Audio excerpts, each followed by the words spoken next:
we're here for an attempted larceny over 20,000 and a UTA, both of them 5-year maxes, guidelines at 0 to 17 and 5 to 23 respectively. Mr. Filippi, have you had a chance to review the report and recommendations? I've had the opportunity to review. I've gone over them with my client. We have no objections. Any scoring challenges? No, Your Honor. And Mr. Juliet, are you on this case? Yes, I have no additions, corrections, scoring challenge.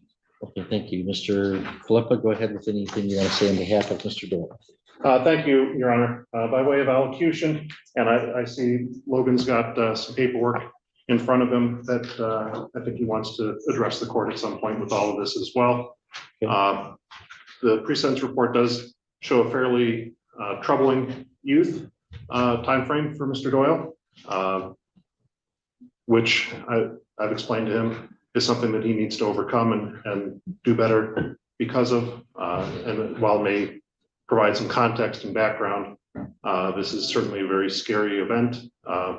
In reviewing the police reports and the dash cameras, I was scared for Mr. Doyle's safety and for the safety of the officers and the community in general. I appreciate the bottom end of the guideline recommendation with the 1.5-year probation attached to all of this. Mr. Doyle, to his credit, has started doing the GED courses in the jail, even though he is early he's not receiving any jail credit for that or any of the offsets that way, but it's something he wanted to try to knock out and get done. Mr. Doyle also has 2 cases over in Emmett County that felony cases, similar cases to this, that now under Gibbons, he won't be receiving any jail credit for over there.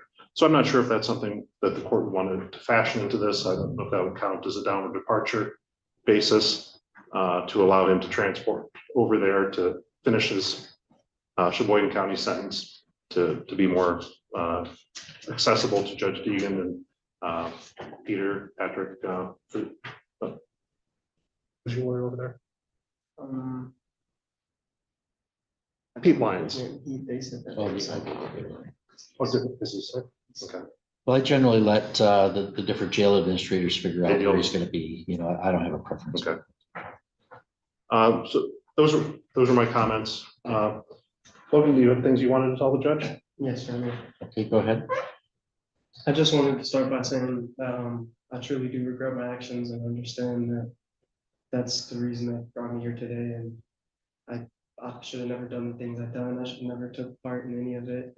And I just truly wanted to apologize to the victim, Mr. Fisher, because I know that what I've done has probably affected him or even his family. And it was not right for me to do anything along the lines of any of that. And I also wrote a letter for him that if I could present that to him, or y'all could get that to him. Well, have you reviewed that, Mr. Fulp? I've not, Your Honor. Why don't you review it first and then give it to the prosecuting attorney, and if they see fit, they can forward it. Okay, thank you. Mr. Juliet, any recommendations? Yes, Your Honor, I would ask the court to defendant to a year in jail on both counts. I was looking through the PSI as well, and his history is troubling, and you know I sympathize with that. But at the same time, and when this was going on, he was just walking northern Michigan, Sheboygan and Emmett County, thinking that he could just take whatever he saw fit. He picked up the case in Emmett County for similar conduct and was in jail for not too long, but he eventually bonded out, and within days, he picked up this offense. And I mean, I know he wasn't the driver in this case, but the court knows the facts. It put the public at significant risk of danger. So I do think a jail sentence for a year is appropriate in this case. Okay, thank you. Mr. Doyle, if you please stand for the court sentence. Mr. Doyle, you're what, 21? Yes, sir. So you've got you know, the case here and in Emmett, where you with a bunch of other young people are just stealing cars, and the circumstances, you weren't the driver in this case, but fleeing from the police and It's a dangerous situation for everyone involved, you, the officers, the public. The other thing that I was struck by reading this report is that you haven't finished school, but you've been working on your GED. Yes, sir. Okay, that's a good thing. Okay. And also, both of your parents have been to prison. Yes, sir. So I just want to tell you, both your parents having been to prison and you not finishing your education puts you in a category that lots of people, it's easy to predict that Mr. Logan Doyle is going to go to prison too. But you need to know that doesn't have to happen. That doesn't have to happen. You get to live your life. It's not going to be your dad's life. It's not going to be your mom's life. If you want to, there's a path that's easier for you than most to end up in prison. And you're only 21 now. It probably, what I'm telling you doesn't even hardly sink in, I'm sure. But I'm telling you, you spending 40, 50 years of your life in and out of prison the next 40, 50 years is going to really suck. And that's the path that you put yourself on. You can get off that path. I can't get you off that path. Mr. Filippa can't get you off that path. Your probation officer is going to try to be an encouragement for you, but they can't get you off that path. Only one person can do that, and that's you. So you have the power to decide what your next several decades are going to look like. And I hope you choose better than your parents did. And you can have a life where you're doing good things with a family, with a job, in the community. All those things are available to you, but the window closes if you keep on this path. You got no prior record, and I'm looking at a guideline range that would let me send you to prison today. So you have less time to turn things around than some folks do. So I sure hope you take it serious. If I had to guess, sometime in the next year or two, I'm going to be back seeing you and sending you off to prison. Just that's what experience tells me. But like I said, you're the only one in the room that can prove me wrong about that. And I sure hope you do. Taking all those things into account, I am going to place you on probation for 18 months as recommended, subject to the terms and conditions in the pre-sentence report.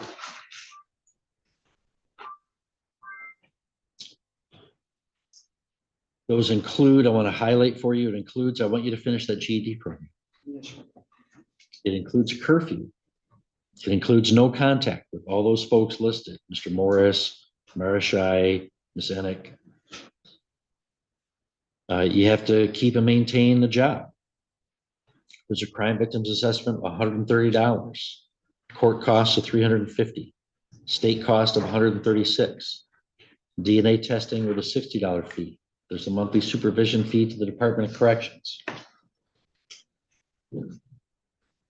And then, you know, how much jail to give you? That's the real question, right? The recommendation is at the low end to 5 months. The prosecutor wants you to do the full year. You doing the GED in the jail right now? Yes, sir. How many modules do you need or have? I Or? was meant to do my my first actual test today, but it interfered with my 4 years. So Okay. I didn't go yet. All right. All right. I think I'm gonna.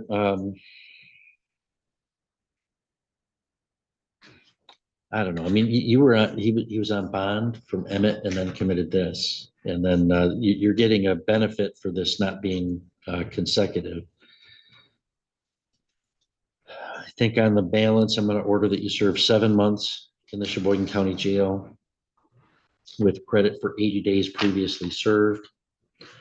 I'll indicate on the judgment of sentence that if the jail determines you eligible, you can participate in the CBT program and the GED program and get credit for your sentence. So you get credit against this sentence for every module you complete on the GED, okay?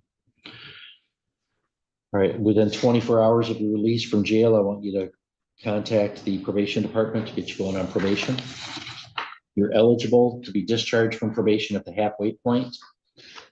if you've completed probation, so we're going to give you a piece of paper explaining that. If you want to appeal, you got to file an application. If you want a lawyer, you have to do that within 6 months. So we're going to ask you to initial a copy of your appeal rights, so we have a record we gave it to you. The other copy is for you to fill out if you want to take an appeal.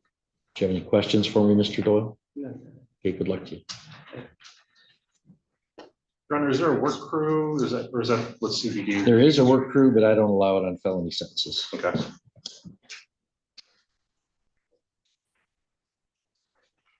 And the letter seems suitable. Okay, very good. Yeah, Mr. Juliet, you can review that and pass it along. if you think.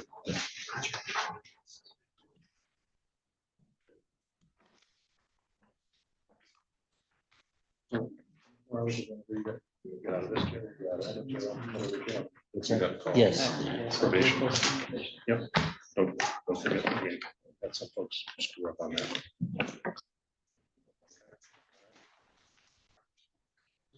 You're welcome.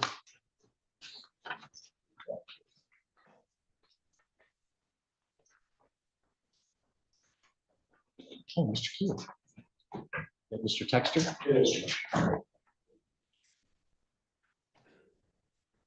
Two files, 25-7029 FH and 7030 FH. Counsel, you want to state your appearances, please? Melissa Goodrich, Wayne County Prosecutor. And James Gilbert here on behalf of Mr. Foley, who's standing to my right. Good afternoon. We're here for in 7029, a charge of possession of metallic knuckles, 5 years statutory max, guidelines 5 to 23 months. 7030 is harboring a felon, 4-year maximum, 5 to 23 months guidelines as well. If you had a chance to review the report and recommendations. We have, Your Honor, and we have no additions or corrections, other than on the front page that my client wanted to point out that you have his Ohio driver's license. I believe he has a Michigan one though. Correct. Oh, okay. Agent Purvis, do you want to, is that something, if Mr. Foley has a Michigan driver's license now, is that something that your department would prefer on that basic information report? Okay, all right. Any scoring challenges? There was no scoring challenges when I reviewed that, Your Honor. Ms. Goodrich, any additions, corrections, or scoring challenges from the people? No, Your Honor. Mr. Gilbert, go ahead. Your Honor, we'd ask that the court follow the plea agreement of no upfront jail. I know Mr. Foley's been on bond. He's done phenomenal. While on bond, took into consideration how well, when I was negotiating this with the prosecutor, I do know he's gainfully employed.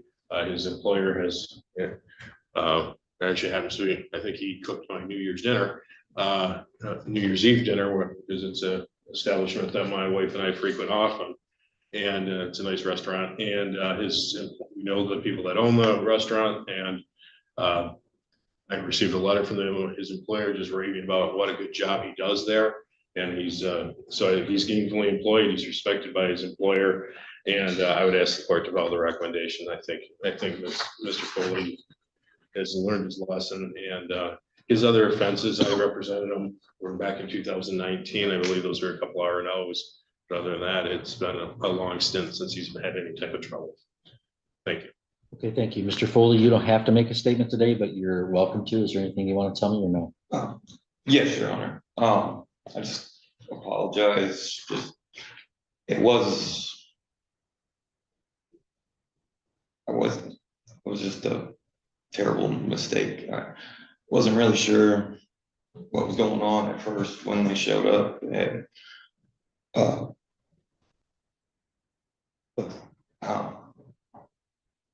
it's been a long time since I've been in really kind of trouble. I know I have my past, which was terrible and stuff, which I've tried to put that behind me, but I've been living at my house for just about over 5 years. I'm working, and I just feel like if the recommendation would be great, without it, I think it would hurt me more than help me. All right, Ms. Goodrich, any recommendations from the people? Oh, yes, Your Honor. I just ask that you follow the plea agreement. Thank you. All right, thank you. Well, Mr. Foley, I mean, when the law is looking for somebody, the law wants the police to find that person. right? We build the legal system around certain principles, and one of them is people just can't hide to get away from their problems. So, you know, the law is going to be on the side of the folks who are looking to find the person who needs to be found, right? That makes sense. Yes, absolutely. And when you stand in the way, now you catch a charge. So, and with your record, I hope you see that, you know, your involvement here, you know, these aren't extreme situations you're in. And the other one is possession of these knuckles. You can't have those. The law says you can't have those. You know, a first-time offender comes in front of me, they're not looking at much at all, you know, with the record that you've got. Look at these guidelines. I could give you 2 years in prison, and the Court of Appeals would just show a whole hum. Oh, I guess Mr. Foley went to prison, right? There'd be nothing that anybody could do about that, right? So you want to try to make sure, it sounds like you got some good things going, housing, job, you know, so you not interfering when law enforcement, you know, is involved in something.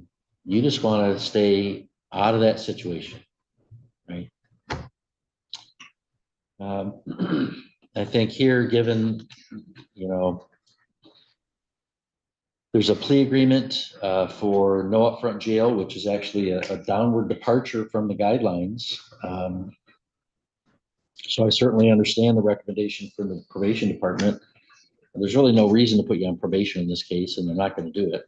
So the question is, do we give you jail, or do we just give you fines and costs? Really, that's what we're looking at. And I think given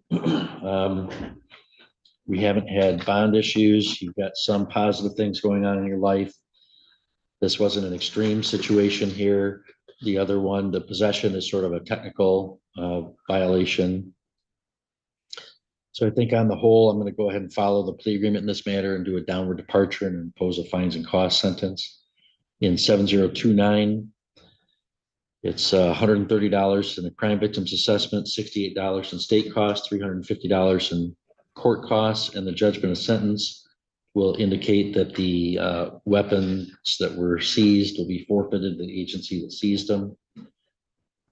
In file 7030, there's $68 in state cost on $130 crime victims assessment. It's the sentence of the court in both matters. It's a downward departure in both files. The reason for the downward departure is the plea agreement. And Mr. Foley, if you wanted to appeal, you could file an application to the Court of Appeals. If you wanted a lawyer, you'd have to ask within 6 months. So we're going to hand you a piece of paper in both files about that. Ask you to initial one copy for us. Fill out the other one if you want to take an appeal. So you're not on probation to me. You need to pay those fines and costs to the clerk's office. If you can't do that today and you need to set up a payment plan, you can contact the circuit court office to set up a payment plan. All right, good luck. All right, thank you, Ron.